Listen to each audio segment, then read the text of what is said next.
그래서 이것은 저는 어저께 국정감사에서 이 학폭위원들을 김건희 특검이 직접 조사해야 된다. 그리고 이번 국정감사에서 이 경기교육청을 교육부가 감사하고 저희가 따로 고발도 할 생각입니다. 모든 방법 동원해서 이 실체를 뿌리 뽑을 생각입니다. 2023년 10월 20일에 자녀의 학폭 문제로 사퇴를 한 자입니다. 김건희 최측근. 근데 학폭 문제가 터지자 대통령실은 사전에 몰랐다라고 이야기를 했어요. 하지만 김건희는 미리 다 알고 있었습니다. 이건 뭐 사실로 밝혀졌습니다. 김건희가 직접 나서서 사건을 무마하려고 했습니다. 근데 이 학폭 사건 자체만 들여다봐도 굉장히 끔찍합니다. 맞아요. 김승희 딸이 알지 리코더로 막 때리고 각막 찢어지고 난리 났었던 거 알지? 10차례 막 머리 때리고 구주상해. 맞아. 이게 심각합니다. 그런데 7월 20일에 김건희가 직접 나서서 당시 장상윤 교육부 차관에게 전화를 때립니다.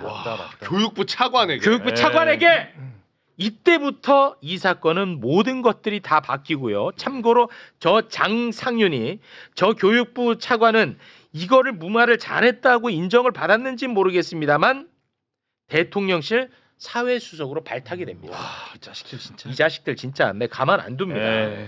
자, 그런데 이 피해 학생의 학부모는요. 이 가해 학생을 강제 전학시켜 주기를 원했습니다. 그런데 학폭위에서 전학 조치를 시키지 않아요.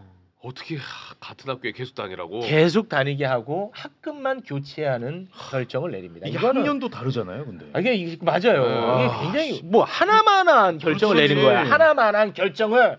그런데 그 학폭위의 당시 상황을 녹취가 어제 국감장에서 공개가 돼버린 거야.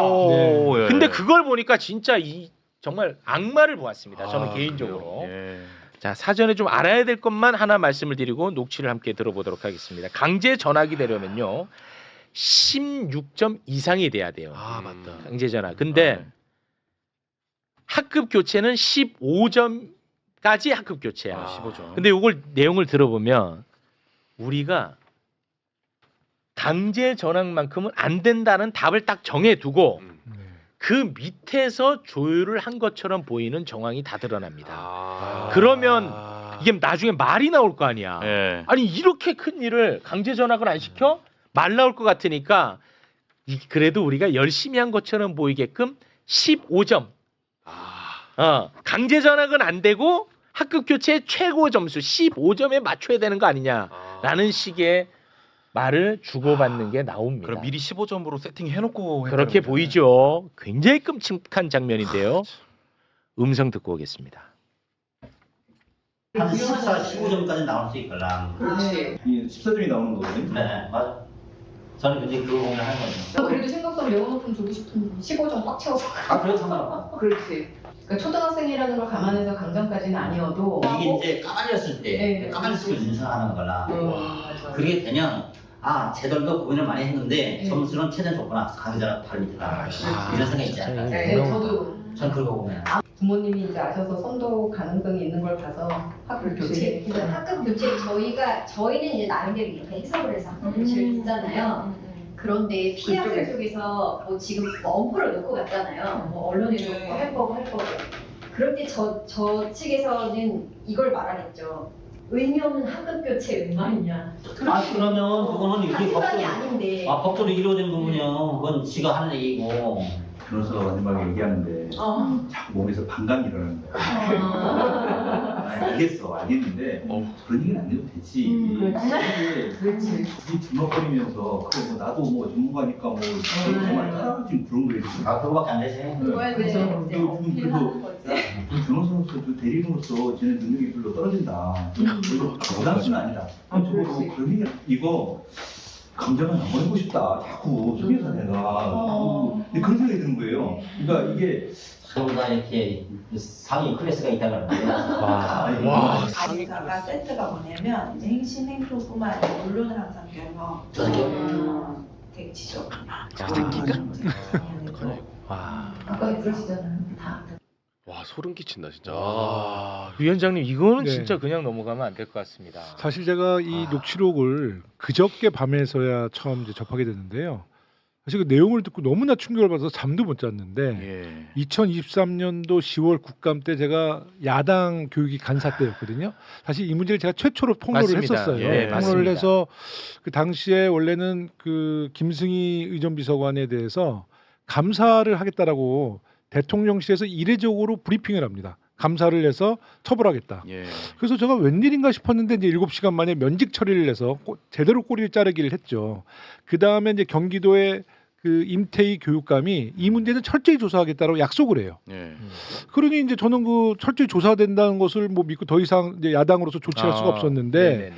김건희 특검이 김건희의 핸드폰을 압수수색하는 과정에서 그 학폭 7월 20일 이후에 김승희와 김건희가 13차례 통화한 내역을 네, 확보하고요. 맞습니다. 그 다음에 김건희가 장상현 당시 교육부 차관에게 전화한 사실을 확보하면서 맞습니다. 이 문제가 다시 불거진 거거든요. 맞습니다. 그러니까 결국은 이 사고가 나자마자 학폭이 터지자마자 김승희 의전비서관이 김건희에게 도움을 요청했을 것이고 네. 그리고 김건희가 당시에 교육부 차관 장사균에게 이 문제를 잘 은폐해달라는 아마 도움을 청하지 않았나 이런 데 의심을 하는데요.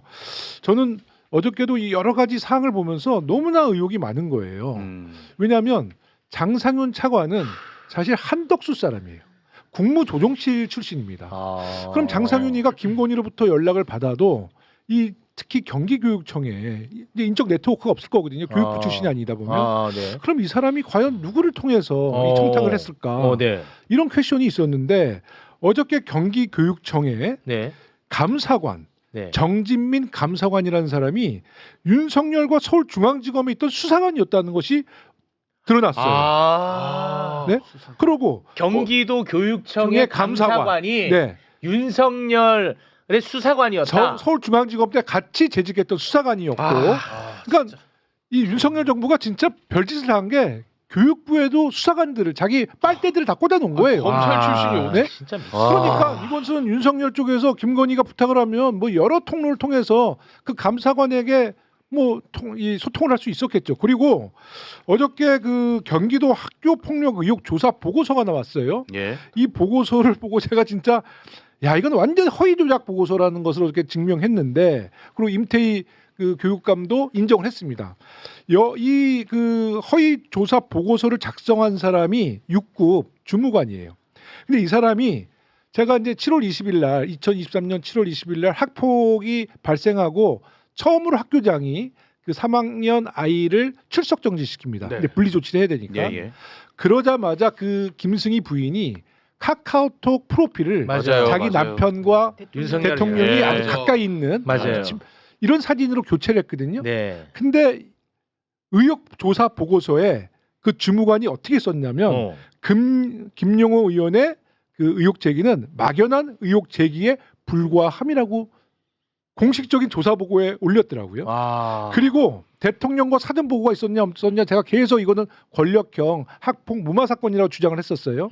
그랬는데 의혹 조사 보고서에 보면 대통령실의 사전 보고가 있었다는 내용은 근거 없는 의혹에 불과함. 그러니까 이게 교육부 감사관실이 대통령실을 감사할 수 없으면 주로 확인할 수가 없습니다. 이렇게 쓰거든요. 네네네. 뭐 한계가 있다는 것을 인정할 수 있는데 이 감사관실의 주무관은 저의 의혹 제기도 막연한 의혹 제기에 불과함.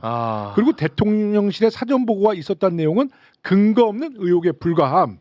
그리고 이제 최종 결론은 제기된 의혹은 모두 사실이 아닌 것으로. 그러니까 이것의 가이드라인은 누가 주냐면요. 감사관실은 경기도의 감사관 정진민 감사관이 책임자예요. 최종 정결하는 사람이에요. 수사관 출신에. 네. 근데 연결고리가 딱 떨어지네. 그러니까 이제 퍼즐이 풀리기 시작한 이제 풀리는 겁니다. 거네. 그래서 어저께 장상윤 이제 전 수석을 증인으로 채택을 했습니다. 녹취. 학폭이 녹취를 들은 보통의 학부모님들이 이 트라우마 생길 것 같아. 그러니까요. 근데 거기에 이제 우리 상위 뭐 클래스 이 얘기의 좀 배경을 좀 파악해 보니까 그 학폭 위원 중에서 판사 출신의 변호사가 있었다는 거예요. 근데 이제 피해자 측 변호인이 아마 그냥 일반 네, 이제 정관이 아닌 변호사인 거예요. 예. 그러니까 거기서 막 서로 막 웃고 떠들면서 우리 클래스 하이 클래스가 있는데 감히 네가 우리를 상대해 뭐 이런 취지고요. 그러니까 그 사실 학폭위원회는 피해자 중심으로 운영이 되는데 당연하죠. 저 녹취록이 4시간짜리거든요. 아. 완전히 가해자 중심에 네. 피해자 변호인을 조롱하고 막 쌍욕까지 그래요? 막말까지 비속어까지 쓰잖아요.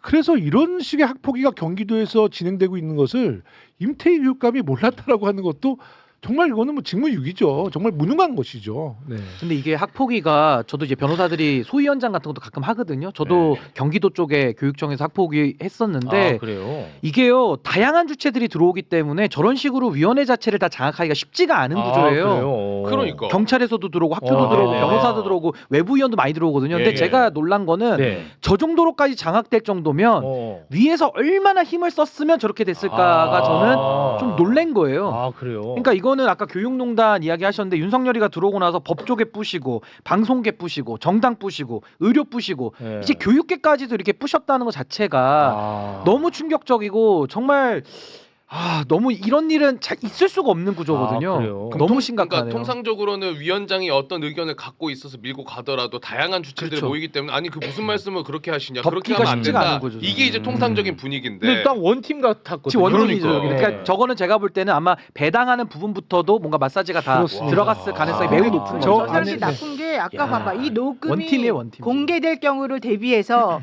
우리들은 16점까지는 안 줬지만 바로 밑에 알리바이를 단계까지 이제 모의를 하는 알리바이를 거예요. 범행 거기까지 모의를 하는 거죠. 끝까지 모의죠, 다 저거는. 줬다 이거를 그러니까. 우리들이 알려야 된다 근데 이렇게 더 하잖아요. 충격적인 네. 거는 위원장은 아까 이제 문제의 위원장은 교육자예요. 네. 그리고 그 아까 뭐 웃고 떠드는 사람들 중에는 네. 교육자도 있었을 거고 혹시 경찰도 이제 네, 그 경찰 들어가요. 학폭위원이었는데 정말 저 안에 뭐 학부모도 문제지만 공직자가 있었다면 정말 저거는 커다란 문제죠. 왜냐하면 피해 학생이 2학년이었거든요. 예. 전치 9주였습니다. 예. 피투성이가 돼서 맞습니다. 그 사진을 본 사람은 트라우마 때문에 우리 교육위원 한 분이 그 사진을 봤는데 밤새 잠을 못 자고요. 아유. 그 트라우마에 시달리고 있어요. 이런 처참한 모습을 보고 저렇게 막 희덕거리고 웃고 이거는 진짜 대한민국 학폭위를 한번 점검할 필요가 있다. 근데 저기 보면은 그 장학사가 얘기하는 부분이 나오잖아요. 과장님은 강제 전학은 하지 말라고 얘기했다고 그렇습니다. 하지만 그냥 이렇게 알아서 판단하자 뭐 이런 얘기 나오는데 그럼 그 과장이라는 사람이 결국은 위에서부터 얘기를 들은 사람 아닙니까? 그렇죠. 이제 학폭위에서 그 경기교육청이랑 이제 소통을 했는데 이런 얘기가 있어요. 녹취록에 굉장히 과장님이 부담스러워하는 것 네. 같아요. 그러니까 이게 강제 전학에 대해서 아까 이제 말씀을 잘 해주셨지만 15점까지는 합격 교체고 예. 16점부터는 강제 강제 전학인데 이제 딱 강제 전학은 안 할 생각으로 이제 미리 짜 맞춘 거였죠. 네네. 말을 맞춘 거죠. 예. 네. 그러니까 이렇게 할 바에는 학폭위가 아무 의미가 없는 거잖아요. 그렇죠. 네. 네, 이거는 진짜 제일 불편한 진실이었던 것 같아. 이도 전 아이를 또 있잖아. 쌍둥이 키우니까 이런 게 진짜 남 얘기 같지가 않. 그러니까요. 아니 웃으면서 피해 학생 측에서는 그러겠죠. 의미 없는 학급 교체 웬 말이냐. 이거를 웃으면서 그러니까 다 알고 있어 또. 와 쟤네들은. 너무 소름 끼쳐요 진짜. 그러니까요. 예. 알겠습니다. 자, 네. 위원장님과는 여기서 인사를 네. 나누도록 네. 하겠습니다. 감사합니다. 바쁘신데 나오신 김영호 위원장님 대단히 고맙습니다. 감사합니다. 네, 감사합니다.